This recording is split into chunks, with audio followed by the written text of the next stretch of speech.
pianist, organist, choir director extraordinaire. Oh, you're too kind, Greg. Was, obviously, music is your life. Did that come natural? Did that come through your dad or your mom? Well, my father, Martin Bogey, was a guitarist, but he played completely by ear. He had never had a lesson, and I think that's where the talent came from. He could play the piano too, and but it was at church where I was most interested in the organ, even when I was 5 years old. And I would, at the organ postlude, I would go up, and Gertrude Lowe was her name, the organist, and she wasn't very good, I shouldn't say that, but she played with stiletto heels. And when I think of that, how would you play? But she didn't use heels, she only used the toe. But that was my first encounter. What church was this? That was the Jamestown Free Methodist Church. Okay, yep. Now it's known as the Joy Fellowship. Yep. And so I would, for every post, I'd go up and watch her. And that was more my interest than piano. So then one Christmas, Gertrude went in with my parents, and they bought me a little organ that you blew into, like a pipe organ. And I was so thrilled with that. Well, then my grandmother, on my dad's side, his mother started teaching me piano lessons when I was like 5 years old. Wow. And so... And what was her name? Her name was Daisy Ames Bogey. Huh? Daisy Ames.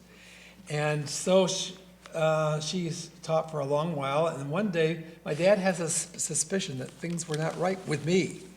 And so he said, "Brian, what's this note?" Pointing to the music. "What's this note? What's this rhythm?"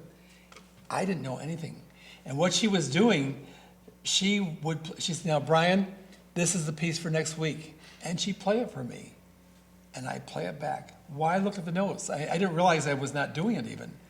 And so finally we got with a teacher who also learned, first she was playing by ear, and she says her teacher would not allow her to play the piece beforehand. That the teacher couldn't do it, but the student had to. And so that's how it worked, and then I learned how to read notes and went on from there. Studied several years with Mrs. Gree. Yeah. So, but was a driver for you? Right. It was, I was really interested in organ, but you had to do the piano first to get to the organ. And you really should have 5, 7, as many years as you can get with piano before you do the organ, because the organ is very complicated. You've got 2 hands going, you've got 2 feet going, you've got stops on the side on top of it. So that a lot of, when I taught at Fredonia College for 7 years, a lot of them were piano majors coming in for the first time. And some had to quit. And they were really accomplished pianists, could play anything.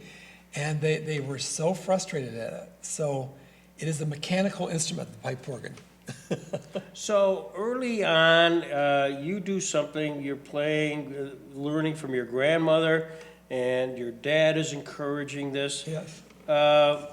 But also you are in Jamestown, right? You're living in Jamestown? That's right. And going to the Jamestown school system. Right. And that made you a little bit different. Not every one of your classmates was taking piano lessons. That's true too. Yeah. Did that affect you at all?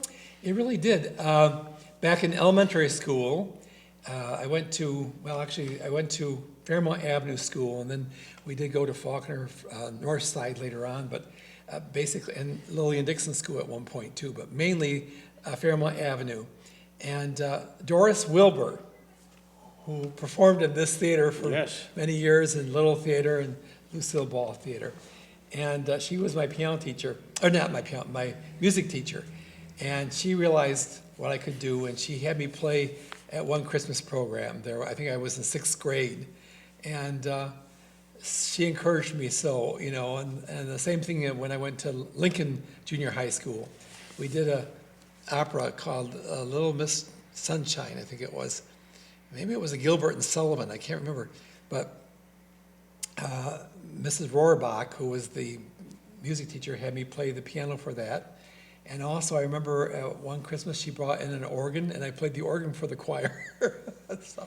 So early on, we had a lot of encouragement from our wonderful music staff that we had here in Jamestown Public Schools. we didn't get to the point, but when were you born? What's your birthday? 1947. I'm 75 years old. Congratulations, you look well. So being 1947, you're the guy chosen when it's ever there's a musical to play the instrument, being the piano or organ. Oregon. Again, did that was that a? Just thinking about kids, you know, at that time, into sports a lot and other stuff. Oh, yes. And you're playing music. And I'm there at home practicing. Yeah. And lots of boys especially resent that because they can't get out and play with the others. And but it was my life. I enjoyed it. I didn't mind the practice or playing the piano at all. And so I was encouraged by my teachers and everything, and I felt that's where I should be. Do. Your brother, is it Dan? Yeah, Dan, and he's 16 months older than me, and they live here in Jamestown, and and I also have a sister, Nancy, and she lives in Olean, Nancy Neer. She's married to Ward Neer. Oh, sure. And you probably know him too. Ward, yeah. Worked in the city, and I guess now he's working for the city of Olean too, Oh, my gosh. part-time. So, so that's the connection there. And Well, my contact with Dan was he was a pitcher. all sports, All sports, absolutely. yeah. Basketball, he coached basketball at Frewsburg, and he was assistant coach over at for basketball at JCC, and he was all sports. I was all music. Yeah, wondered. Yeah, totally different. Yeah.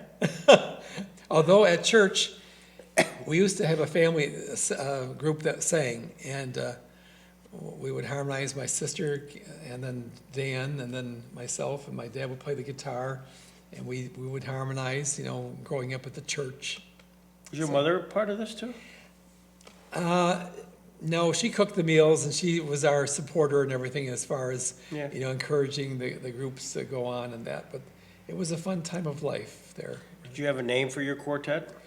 No, we just got up and sang usually in the evening service and so forth. And actually, I went to Free Methodist Church till I started high school, and then at that point, I became organist at First Baptist Church in Jamestown. As a high school. At high school, yeah, I was in 10th grade, going into 10th. Yeah, Were you deemed a prodigy? Is that a term even used? back then, you know, it's not like, you know, I taught Josh Stafford, you know, and, Oh, yeah. and he was well recognized in that too. And I was recognized back then, but same thing with Ron McIntyre. You know, we grew up together. He was younger than me, but we didn't have maybe the advantages that the ones have today. They're not, what wasn't perhaps realized as much, but that's okay. You want to keep humble. So, you graduated from Jamestown High School. In 1965, You were 65, and then where? then I went to JCC for 2 years, got my Associate of Arts degree, and then I went to Fredonia and got my Bachelor of Music Education degree. That was in 69, and then I started teaching at that point. But then in 71, I also got my Master's of Music Education degree. And then from there on, I went to Thiel College and Muhlenberg College, and I even went to seminary in Gettysburg Seminary down in Pennsylvania. I studied extra at Vandercook College in Chicago and in Minnesota, visiting my sister-in-law. Went to St. Thomas University and St. Cloud University. I went to Eastman. I went to Westminster Choir College in Princeton University. So I have a lot of extra courses beyond the master's degree there. But that's what makes the whole picture, is all these various schools. Was it very systematic on your part that you say, I need to go to that college for that course? Absolutely. Yeah. I think it was 3 summers that I went to Westminster Choir College. And we studied with some of the great Weston Noble and some of the marvelous conductors of the world. And Eric Eisner and some of his, you know, some of the great groups of singers that he was conductor of, studied with them. And just to give me a little thumbs up there as far as being a conductor as well as being a pianist and organist. Did you need that, did you thought, to get the thumbs up? Yeah, oh, absolutely. I mean, even though I was trained in college and to be a choral director, just to sit under the master's baton Yeah. and to perform with them. And I studied at Chautauqua with what was his name? Paul Christiansen, Yeah. F. Malius Christiansen's father or son, and that was wonderful. And he would intimidate. Most of us were choral directors in the area. Sorry, and he would pick you out. Okay, you sing this, and he'd have you stand up. And I mean, here we were all choral directors, but we would be so terrified to sing under him. He was magnificent, and we grew so much as musicians under him. So a few summers there, and yeah, it was all great. I enjoyed every summer I went off and got extra college credits, you know. But this kind of begs the two aspects. One is teaching and the other is performing. Yes. What's really the educational difference? I mean, Well, to perform, you really need to be educated, I think. I know there's a lot of people that have a natural talent. I started playing by ear, and I can still play by ear. I can, you know, but that only took me so far in the music world. I needed to get educated on note reading and rhythms and so forth, and so that you could read anything that came across, whether it be Broadway musical or jazz or church music or concert music, whatever. So, just for giggles, I don't know if I said it to you, but last night I saw a YouTube and they had Fur-Elise. oh yeah, Farrellese. You tell me. And they did it in, they turned it into a ragtime. Oh really? Oh, fun. And believe me, if we had the piano out, I would show that to you and I'd say, do it. See if you could do it. Oh my goodness! Wow, anyways. how fun! Yeah, I'll send it to you just for kicks. Do you remember the Doobie singers? Doobie Brothers. Brothers, yeah. And they used to take Bach things and jazz it up. It was so neat. Yeah, that's done quite often anymore. Yeah. Thanks. That was just ironic. I just saw it yesterday and I said, man, that's a perfect Bogey Yeah. moment. And for the camera, my Brian has always been an incredible friend of the family. Absolutely. And knew very Travis. well my mom, who was a wonderful pianist. Wonderful musician. Yeah, And, absolutely. One time, she prevailed upon both you and Josh Stafford to come to a Marvin House event, and she wanted me to film it just because, and I did. And so I thought, man, there's Brian, there's Josh, two of the foremost, pianists ever. And I said, let's play Take Me Out to the Ball Game. And you guys, right out cue, bounced off back and forth, back. It was beautiful. Oh, we had so much fun. That was great. Josh, and I'm so proud of him being now the organist at Chautauqua Institution, and he's also organist at Riverside Church in Jacksonville, Florida, Presbyterian Church. So, and he's also on the Truck and Broad roster, and that is a concert management, and I'm not sure how much they make, but I would say at least $2,000 to $5,000 per concert. And in our Organist Guild magazine, I should have brought one. On the very front cover, you open up, and there's Josh Stafford with the other 20 people that are in this Truck and Broad company. And yeah, he's made it in the world. It's been wonderful. Yeah. So you're on the educational curve, Yeah. going to various schools to enhance your performing skills, and your teaching skills. Yeah, absolutely. And so the sum total though is that at some point you launch into the teaching world. Right. How did So- you had probably choices of places to go, but you chose Chautauqua County. Local area. And something that a lot of people don't realize, but when I first started teaching, I graduated in '69 with my bachelor's of music education. So in 1969, I was hired by BOCES.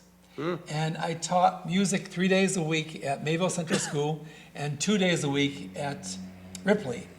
And so it was fun. I did that for 2 years. And then the third year, Mayville says, no, we want him for the full time. So they took me as their teacher, and I taught K through 12 that year. Oh. Now, usually, the first 2 years, though, I taught 6 through 12 at both schools. But third year I taught, which was a good experience because that's a lot of lesson plans when you have 12 grades Yeah. to do. But that was all good learning part there. It was wonderful. I was working on my master's at that time too, so I practiced in the St. Paul's Episcopal Church that was by the apartment that I rented out there, and I loved teaching. Mayville was a wonderful school, really nice faculty, and so was Ripley.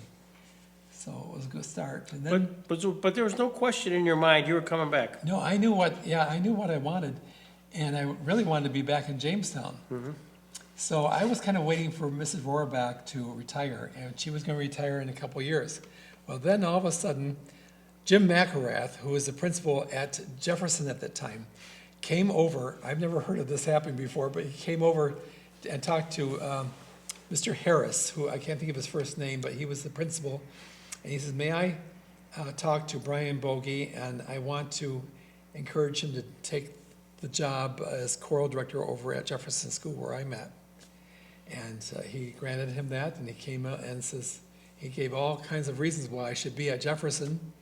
And I said, well, I'm really kind of waiting for Lincoln to come open with another year. And he said, oh, no, you'll be fine. He says, you want to build this program. We've got great sports there and everything, but we need more on the music end of it.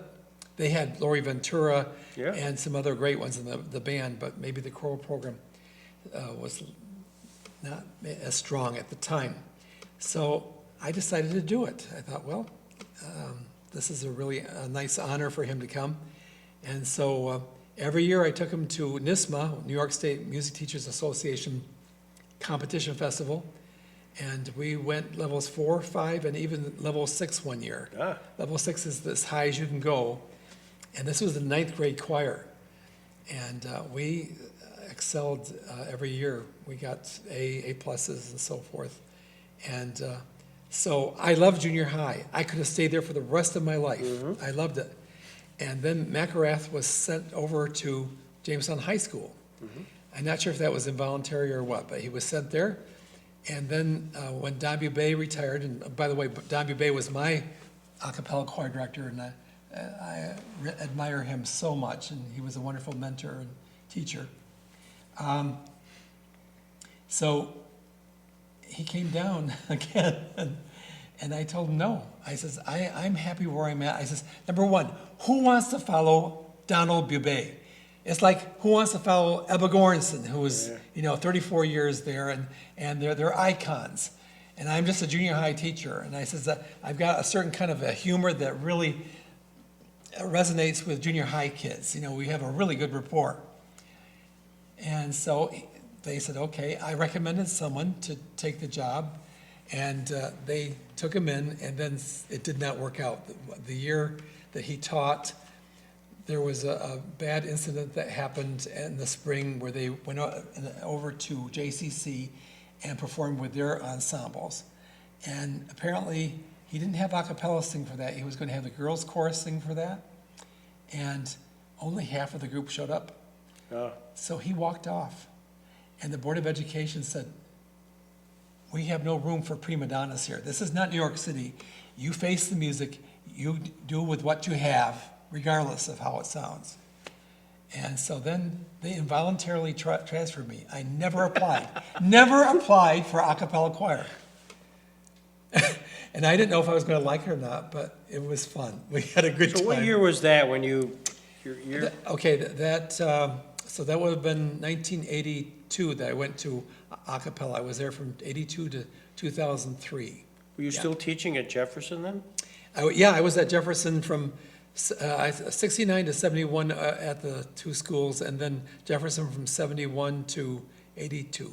Okay. Yeah. So when you went to Jamestown High School and taught a cappella, tell me how that worked, because I was a sports guy. Did you have 5 or 6 courses during the day? Right. What would happen is you'd have sectionals. Like you have same thing in sports, but that would be scheduled for the day.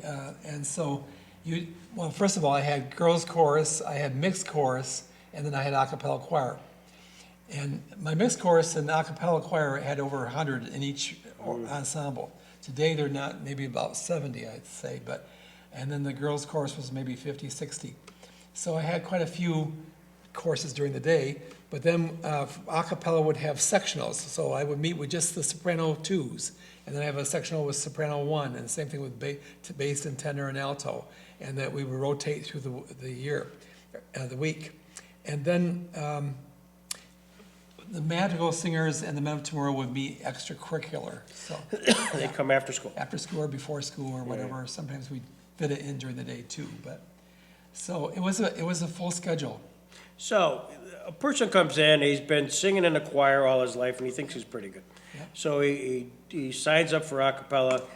Do you audition him to figure out where he fits in the scheme of voice range? Absolutely. I knew what I needed in each section.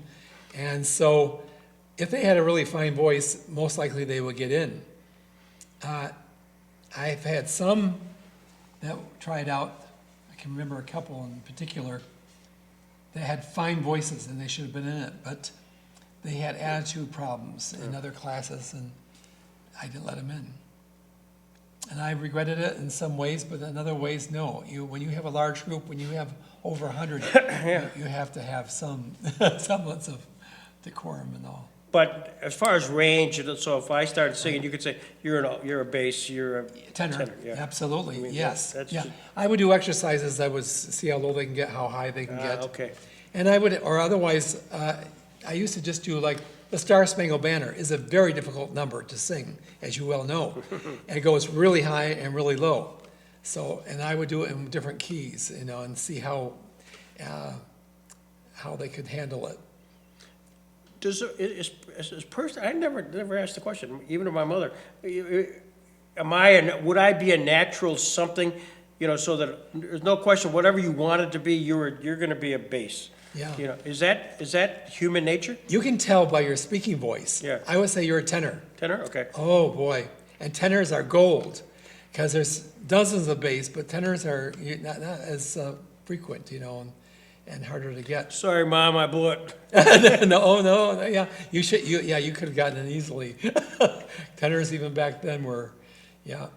But of course, as I say, But can you change somebody so that if you really needed a tenor, yeah. you're a bass, I'm gonna work on you and turn you into something you're really naturally not. Absolutely. We would have usually the first bass, which is the higher, we call it baritone, and they're the closest to the tenor, and those are the ones that we could move over. Okay, gotcha. And if they couldn't sing all the range up, they could go into falsetto.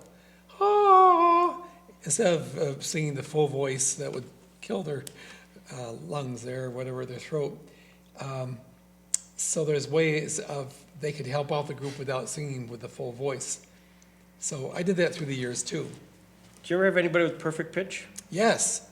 Donna Gatz here in Jamestown has perfect pitch over at Peter and Paul Church, Holy Apostles Yeah. Parish, yeah. And I've had ones in my choir, students that have had perfect pitch too. Did they even know it until you told them? No, most of them did because they were playing in the band or they played piano and they've had a musical background and yeah, they knew. What does that mean for the camera? What does a perfect pitch mean? Perfect pitch is, they can, let's say, even speak something like, in this pitch level, that's a B flat. I don't know if it is a B flat or not. I have a relative pitch, but I don't have a perfect pitch. And, but they can tell you right out of, that they don't have to have the piano there to play the note to show them, that they just know it. And I don't know, I can't explain it. It's a God-given talent. Yeah. Yeah, they're few and far between. Well, you hear about it, that's all you know about it. There are a few.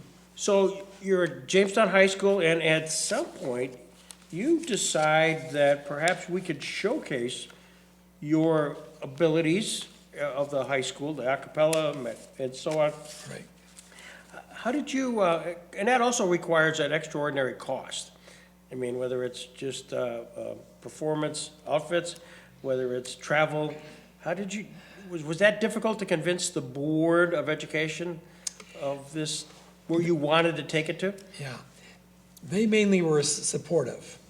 For instance, in 1987, we went to went on a concert tour to Austria, Germany, Italy. And that was a 10-day trip. And we had no problem in persuading them, and we had raised took us 2 years to raise the funds. Back then, it was $845 for a 10-day trip. Wow. I said, you can't go to Buffalo for 10 days and stay in a hotel for that, let alone go to Europe. So, and there we sang this is when we got the title of Choir of Cathedrals, because we sang at St. Stephen's Cathedral in Vienna, the home of the Vienna Boys Choir. And then in 1998 or 99, I think it was, we went to England and we sang at St. Paul's Cathedral, where Princess Diane and King Charles got married. And we sang at Westminster Cathedral, not the Abbey, but the cathedral, which would be the Catholic cathedral. And then we also sang at Salisbury Cathedral. And to me, that was a thrill because we went into the chapel, which was a separate building and sitting right there was the Magna Carta. I says, people, come here. This is your democracy. This is the very foundation of our democracy right here. And it was wonderful. We sang concert there, and it was wonderful. Not only did we do cathedrals in Europe, but we sang in St. Patrick's Cathedral in New York City twice in concert. One was a Sunday morning service, another was a concert. And we sang at St. John the Divine, which is the third largest cathedral in the world. And then we sang at St. Michael's Cathedral in Toronto. We sang at Notre Dame Cathedral in Quebec. We sang at St. Anne de Beaupré Basilica. And that was interesting because you look at the pillars, and on those pillars were crutches and canes of all the people that had been healed, and that they were put on, and it was just magnificent. And then we sang at St.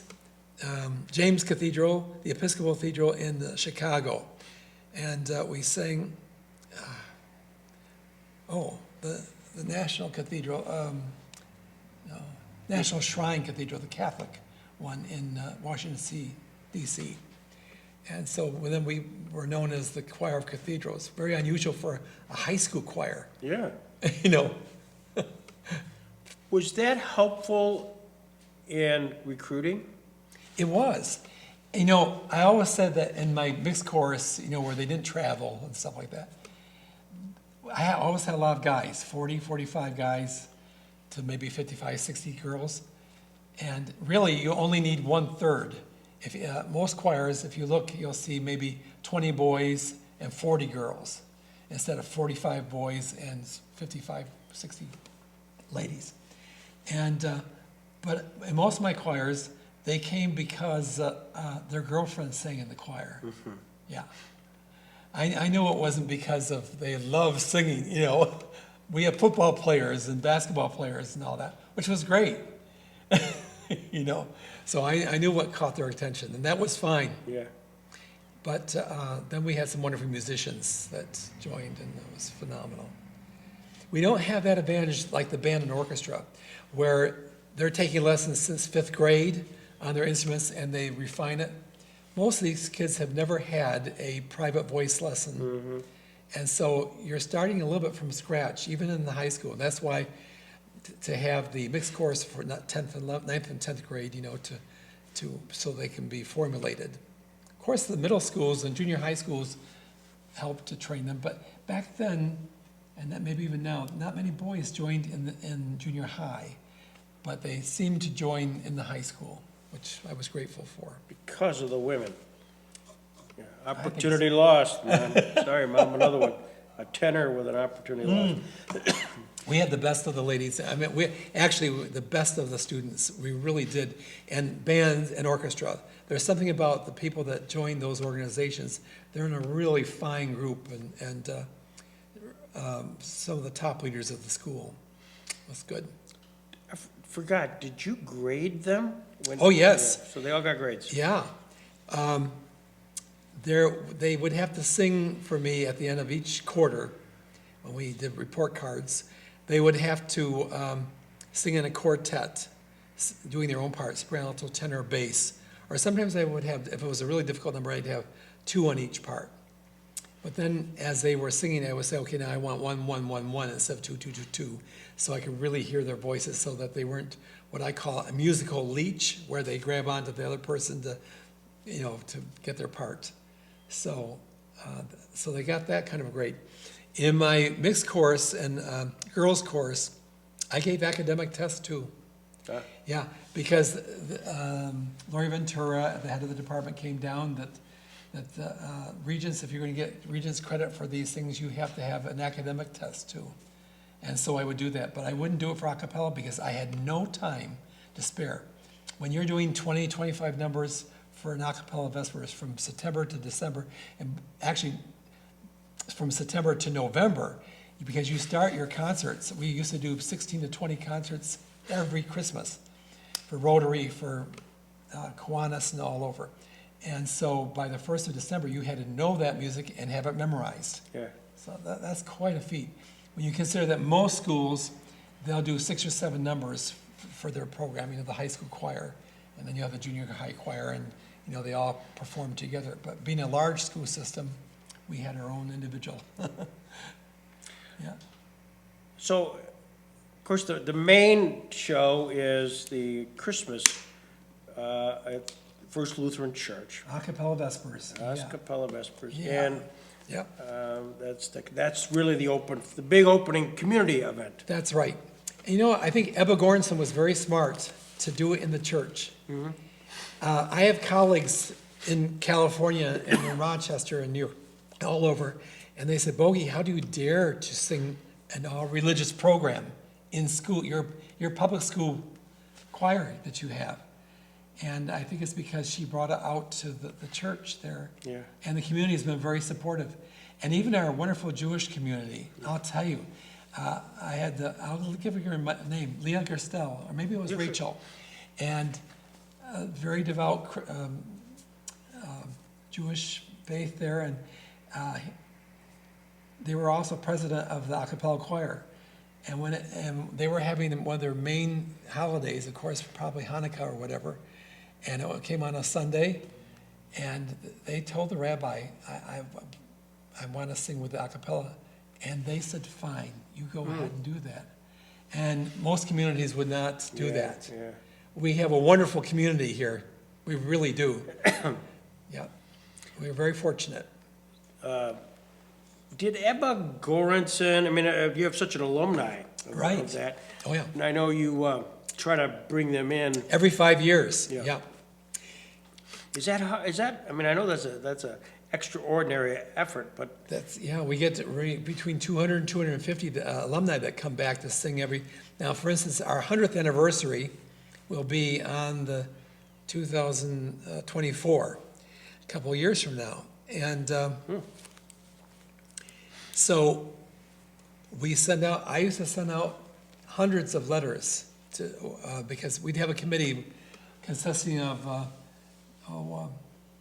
Ginny Lind and can't think of her name, Pat Klein, and a lot of well-known people. Yeah.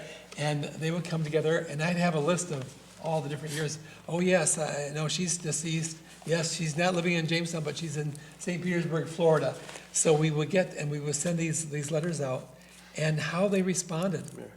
As a matter of fact, they helped pay for our Baldwin piano and a cappella choir room. We had different projects through the years, and they would contribute so much money in that too. But we'd have a birthday cake each celebration. I had all kinds of, I'm a great notebook person of all the different years. And we had those notebooks out, and they could reminisce about their choirs and so forth. And of course, their choir was the best, I mean, you have that, just like the football teams and everything, you have that special favoritism, of course, and loyal. But yeah, it was, so every 5 years we would do that. And of course, Jim Roselli and Dennis Webster and all of them would support it with the record. And Jim Roselli even went with us when we went to Austria, Germany, and Italy. Jim recorded Did he for really? 10 days, yeah. oh my gosh. Fantastic. Yeah, what a team they are. Oh, Well, my. We've been so blessed, so Oh, blessed. they are stellar. Wow. So within that Christmas a cappella, of course, is it the Kyrie? That's your signature song, if you will? Yeah, that's the processional, when the choir comes down. Okay. And they have the candlelight, and then the men and the women hold hands, and they walk down the aisle, and it's moving. All the lights of the church are extinguished except for the candelabra that are in the aisles. Right. And the church is full. First Sunday, at least when I was there, we maybe have 300-400 people, but the second Sunday, around 1,000 people. And for a high school concert, Christmas concert, just amazing. Now, the actual recessional for the Kyrie, is that something that was developed, or was that just a traditional? No, that was Franz Gruber, of course, is the one that wrote it, but it's by, I believe, Wetzel, Wetzel or something. And Ebba Goranson was the one that chose that. We've done it now for 98 years with a cappella. The real story, I think, is with the Kyrie. And I think Ebba Goranson is the one that designed that piece. Did she? I think so. It doesn't have her name on it. It was just a piece of scrap paper there. But when we did this, yeah, one day I was going through the files and I saw something by Harvey Gall. It was the anthem, and I looked at it. I said, "This is where Ebba got it from," and it was Alleluia Kyrie was the name of it by Harvey Gall, and bits and pieces of it were there, and I can see how Ebba would have abstracted that into the Kyrie that became the processional, and it's the one that's most requested. I get from choir directors all over. May we do the Kyrie? Can I have a copy of this? Or maybe an alumni that lives in California, and would you send me a copy of this? I want my choir to sing this at Christmas time. You who have any fears, trouble, grief, and pain, shed no fears, Christ is born again, or can't remember the words now, but shame on me. But Yeah, someday you'll get it. right, I know, it only took me 90 years here. Oh, but my students could tell you that I was terrible. I always had to have seating charts, with 105, so that I could tell everyone by things, even by the end of the year. I'm terrible and memorizing things. When it comes to organ, I can memorize things and everything, but when it came to the verbiage of text and Well, that. what would your students, if I were interviewing them, and they were to say Brian Bogey's main idiosyncrasies? Oh, my. Well, sometimes he would act like an idiot, to get his point across. And I have my colloquialisms there, sayings like, if I get upset, I would say, "That's a bunch of bunk, rubbish, poppycock." Or I would go up and say, "I'm going to snap on you," and I would snap my finger. Stupid things like that. And they thought it was funny, It's kind of weird. That's why I thought I really belonged in junior high, because I have that kind of mentality, I think. But they accepted me. We had a good time. We really had a good time. We learned, we worked hard, but we had a good time doing it. And the choir. Did you study the history of the song? So here's what we're going to sing, folks. Let's talk about the composer. Let's talk about how the history. That's the... Absolutely. Not only the history, but the text and what it means. Because some of these things were from Old Testament or whatever, Isaiah and the different prophecies and different things. And I wasn't teaching religion either. And I always defended this way. If you go to a NISMA manual and say you're singing level 6, which a cappella did for 20-some years, 90% of that music in the NISMA manual are from sacred. So they can't say you're not allowed to do sacred music. Some schools will say, well, we can't sing the Hallelujah chorus. I said, that's a bunch of bunk, rubbish, poppycock, because it's there in the manual under level 5. Yeah. It's not level 6, it's level 5. Yeah. And so if the state sanctions it, how can you say we cannot do it? So if you're going to go to level 5 and 6 for competition, that's the kind of music you have to learn. So that's how I defended it through the years. when you're conducting, how much, if anything, during the course of performance, did you perform? Did you ever, or you were just conducting, so, Just basically, I mean, conducting, you're always performing in front of the group. yeah, well, in a You sense, know, your facial, looks and so forth. And, but no, that's the student's moment, and, of course, you emote differently. If it's something quiet, you kind of right in here, and more dramatic, and your eyes and everything. It's more than just your hands. yeah, Yeah. And I always conducted with a baton, too. Don Bubay did, yeah. so. In the scheme of things, kind of Goranson, Bubay, Bogey, did your paths cross with Goranson? Was she No. alive then? Well, she was alive till 1957. She passed at Christmas time, and just before Christmas. And she was the head of the vocal music department. And so I think I've seen her like I would have been maybe at either Lincoln or at Fairmount School, but that she would come and observe that. And that's the only contact I Okay. would think that we've had at the time. But, yeah, she actually taught more than 34 years. She taught 38 years because she had a boys' glee club and a girls' glee club from 1920 to 1924. Then she combined it into a cappella choir, but she didn't call it a cappella at the beginning. It wasn't for a couple more years that she actually called it a cappella, but it was the first where she had done the music that we're accustomed to doing. So, And she was married to Arthur Goranson. no, Oh, she was single all of her life. Oh. That Arthur was her brother. Oh. And what a team they were. Arthur Goranson, not only being in charge of the band there, and he was organist and choir director at Zion Covenant Church Okay. for 30 years. Yeah, yeah. And he started NISMA. Do you realize that NISMA was started here in Jamestown, New York? He was the first president for the first 10 years of New York State Music Teachers Association. No. 10 years. It's right here. We're the impetus for the whole state. They were maverick, and Ebba and both of them were the first to start taking their students to NISMA and competition. It wasn't done back then hardly, and they spearheaded that whole effort. I did not know that. Yeah. So they're both, and Ebba, interesting, she had a kind of a limp. I think one of her legs might have been shorter than the other. Yeah. But she was a very strict person, but she was very beloved. They used to call her Aunt Ebba, and she had a heart. Being single, I think that the choir was her family. And there'd be a lot of girls that could not afford to go to the prom, couldn't get a dress, and she would buy it for them. And at the end, when she died, and a cappella sang for her funeral in 1957, she died 11 days before a cappella Vespers. And Lucille Lown took it over and was able to do the program, but they also sang for the funeral.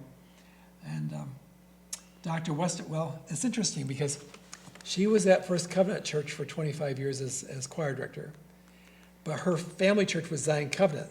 So when I went to Zion Covenant, I felt like that was a connection with Ebba Goranson. Yeah. Then she ended her career at First Lutheran. Lutheran.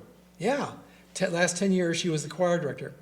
And she told Dr. Westerberg, she says, I know she had cancer, and she says, I know I'll never hear this choir again, but the next choir I hear will be the Heavenly Choir. Wow. Yeah, That was Paul Westerberg. Dr. Paul A. Westerberg, Yeah. yeah. Oh, I loved working with him through Yeah. the 1970s. And of course, I worked with Ward Westerberg. Ward, so- yeah, Small world. yeah. So in the Goranson, and then when did Bubay come? Shortly after Goranson? Yeah, she died in '57, and Lucille Lown filled out the rest of the year. And then he was one of 50 candidates that tried out for that position. And he taught at Ithaca College for 10 years before this, but he actually preferred high school over college. So he not only had to conduct in front of the a cappella choir, but the whole Board of Education, the administration from the high school and everything Wow. were in that room when he tried out, yeah. So it was such a valued position. Oh, I mean, yeah. To think about 50 people. Yeah. Excuse me, I'm sorry. Yeah. Yeah. Oh, my God. So he's sort of the direct succession. Yeah, he was right after, so he was from 58 to, when I came, well, no, must have left in 81 or 80, because there was that one person before me that didn't work out, yeah. So then it's Brian Bogey for a long, long period of time. Yeah. What did you learn from Don Bube? Oh, my. He was wonderful. Just the way that he directed and emoted, he had such emotion. And he would get emotional. He would cry sometimes even with a group. I remember one day we walked in and he was listening to Dietrich Fieskau from Germany, the great basso. And he had us listen to it. And then he got teary-eyed. He says, you can't help but get emotional over this music. And of course it was in German, and we kind of thought, wow, this guy is tremendous. And so he had a great impact on all of us students. Yeah, he really did. Yeah, he was legendary, and Ebba Goranson too. Well, and Brian Bogey also. But you not only did all these cathedrals, but at some point you retired. Yeah. 2003? 2003, after 34 years of teaching. And then I went and I taught at JCC, the choir, and for 11 years, and I also became the head of the organ department at Fredonia. And we reestablished it because about a decade before that, the state says, you're duplicating services. You have an organ department and a harp department at Fredonia and at UB. Let's put the organ department at UB and the harp department at Fredonia. So they canceled organ. Well, finally they came to me and they said, would you start it up again? I said, of course. Because I studied with Dr. Hoffman. I went through the whole program for bachelor's and master's. I studied with Howard Marsh for my master's organ. And so we built it to the point where we were having 6 or 7 organ students. And UB only had 1 or 2. Ah. Their music department was not that large. We had 600 majors of music and a couple hundred on the piano and violin and all that, different ones. But and that was wonderful. But then I had a heart attack. I was only there for like 6 or 7 years, I think it was. And so then I thought the good Lord wants me to retire, and that's what I did finally. So I actually taught 45 years between college, 11 years in college between the 2 schools, and then 34 years at high school and junior high. You were called on many occasions to perform at Chautauqua.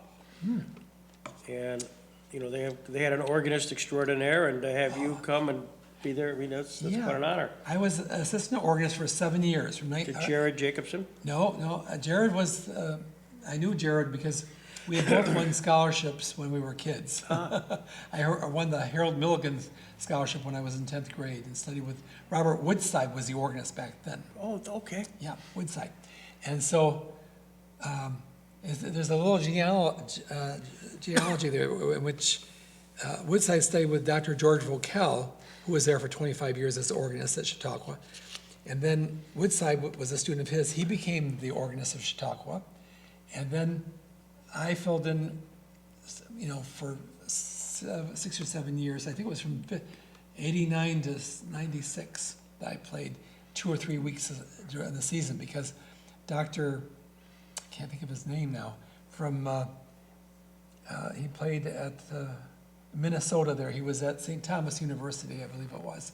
And he had to be back early every August, so I would play for him. Sometimes I play at the very beginning of it. And so I filled in there. And then after I filled in, they were looking for an organist. And that's when I recommended, I said, why don't you go with Jared Jacobson? I says, he was born here at Chautauqua. He lived as a baby. And he's a wonderful organist, and he was in San Diego at the time, I believe.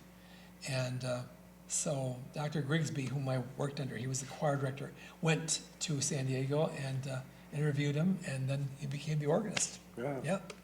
So, There would be no Jared but for Brian.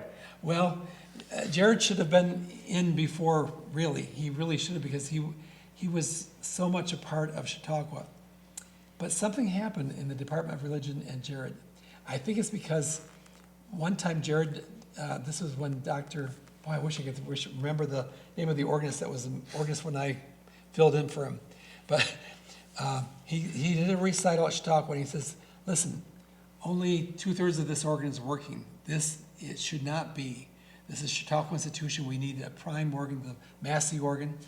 And he upset some of the powers that be, and they kind of banished him and Ozan Marsh, his piano teacher, who was, a legendary piano teacher at Chautauqua.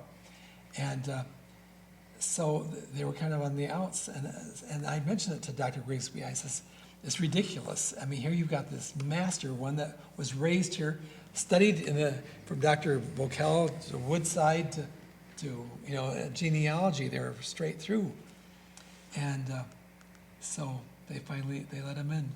But I tried to open the way on that, Yeah. yeah. They asked me if I would do it. I says, no, I'm a cappella choir director. I've got like 6 choirs there. I've got 6 choirs at church, and I'm raising a family. But, so. Of course, that's very visible to a very large audience. Does that create any extraordinary pressure to get on the Massey organ and Oh, it's so much fun. You know something? I've always felt at home on the Massey organ because Dr. Vocal, and he was organist of the First Presbyterian Church in New York City, as well as Chautauqua organist for 25 years. He was the one that designed First Lutheran organ back in 55.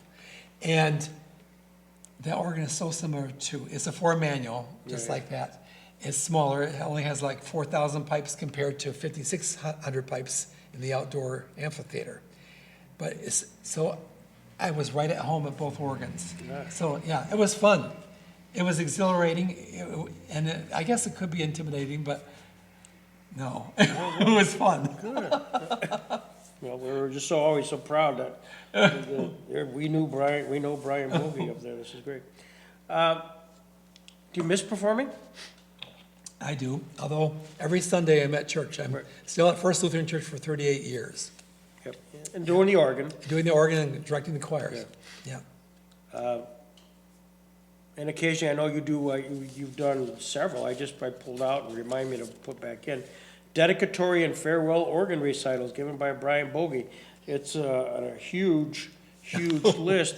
And now some of these organs, it's the first time you really, when they ask you as a Recitalist or? yes, Yep. the star that you are to play it, because that's an honor for the church to have you do the dedicatory organ recital. Do you have to go work on it beforehand? Oh, for hours.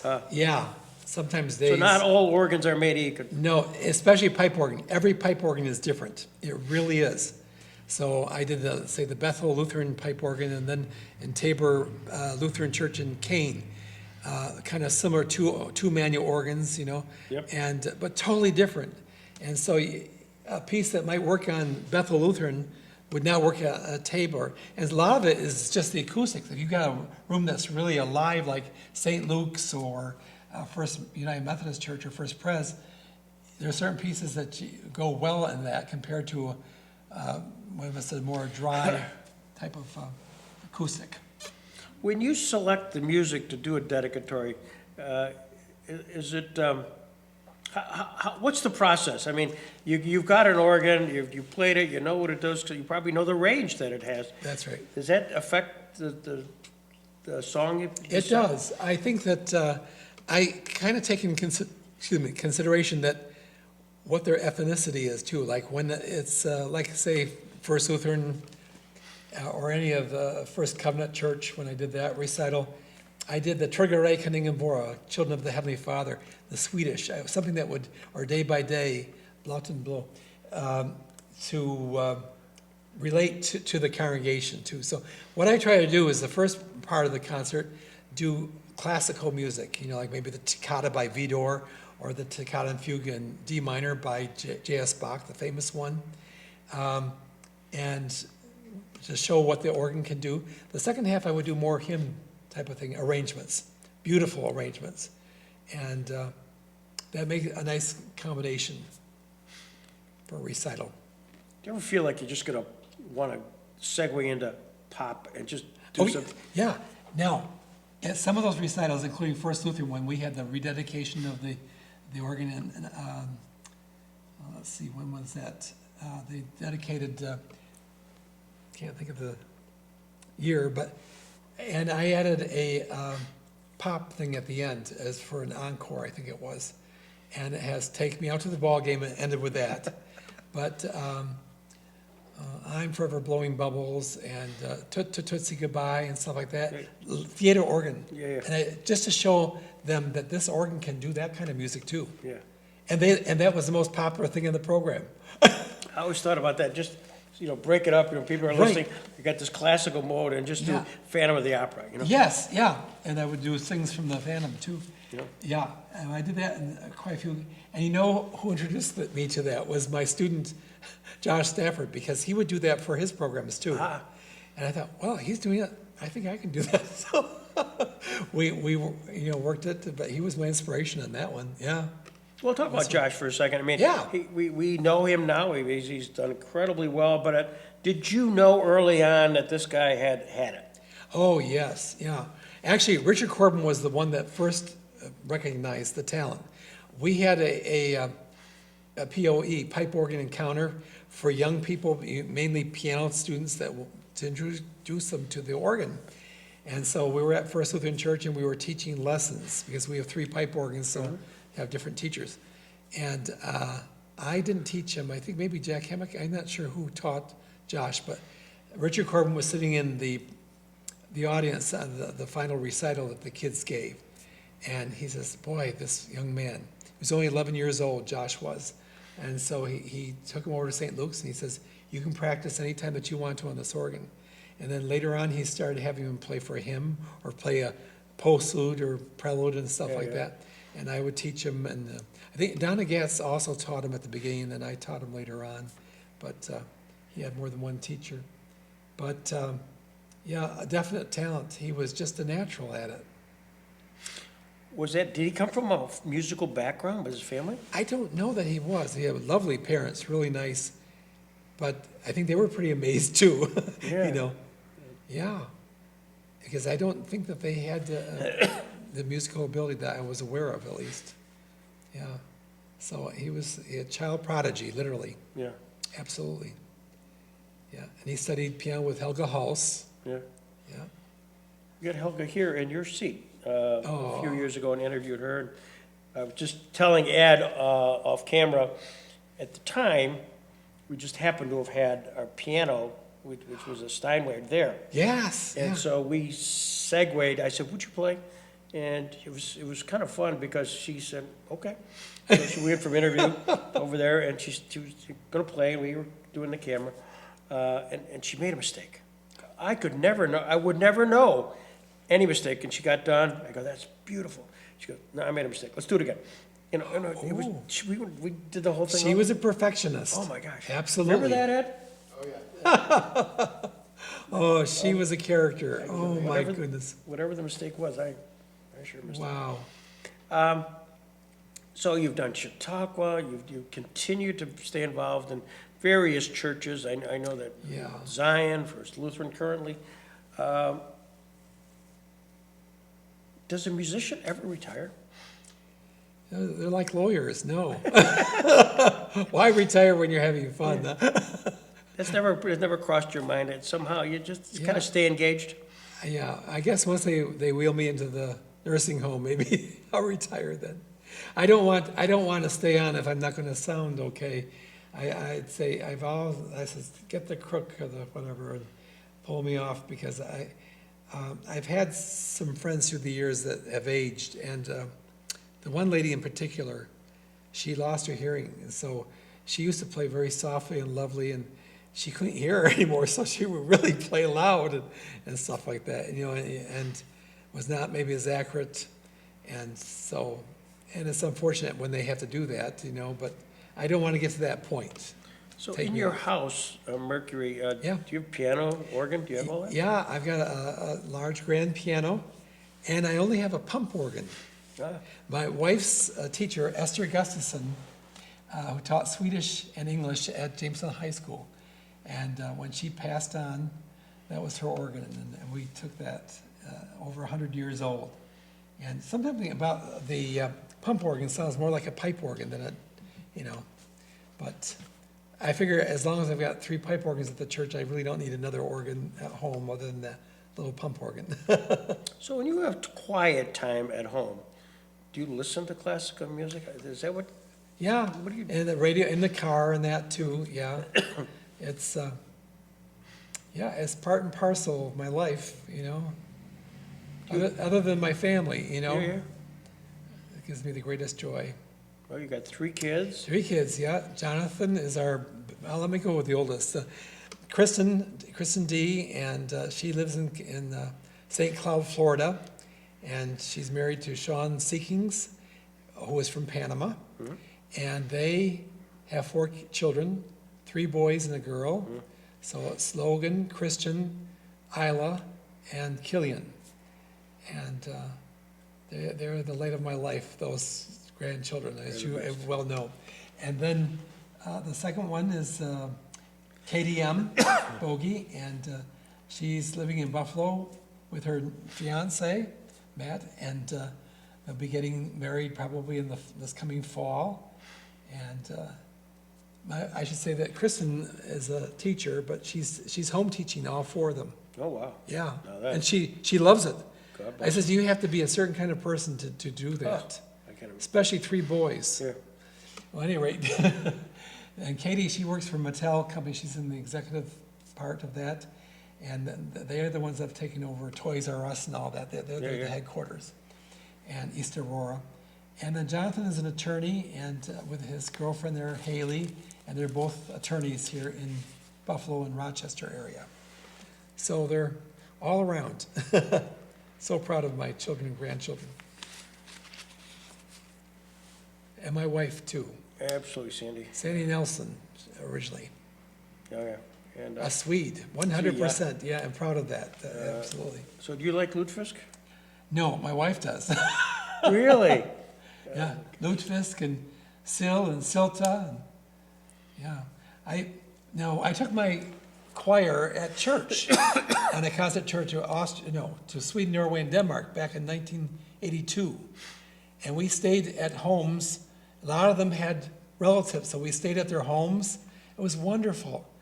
And remember that one place we went where they came in on boats, the old boats, and they had the costumes on. Oh, wow.